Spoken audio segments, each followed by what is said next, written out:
បាទសូមជម្រាបសួរទៅដល់បងប្រុសបងស្រីលោកពូអ្នកមីងដែលគាត់កំពុងតែមានតម្រូវការដូចជាចង់បាននៅប្រភេទដីបែបអាជីវកម្មបាទនៅជួបនឹងផ្លូវធំតែម្ដងបងប្អូនណាបាទនេះគឺជាប្រភេទដីអាជីវកម្មនៅជួបផ្លូវធំគឺផ្លូវ50ម៉ែត្រតែម្ដងហើយបើសិនជាយើងវិលកាមេរ៉ាមកខាងស្ដាំនេះវិញបាទមកខាងស្ដាំនេះវិញគឺបុកឡើងទៅដល់ផ្លូវ60ម៉ែត្រឆ្ពោះទៅ Eon Mall 3តែម្ដងដែលយើងខាងឆ្វេងនោះគឺ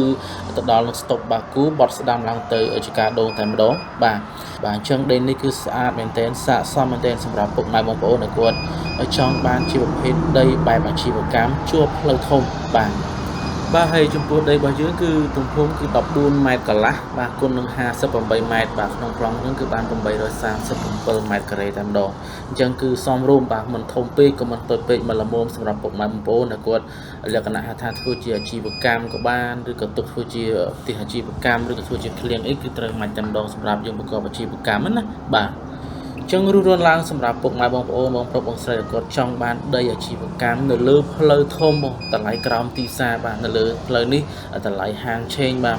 1000ជាងតាមទៅប៉ុន្តែដីនេះវិញគឺតម្លៃលក់ត្រឹមតែ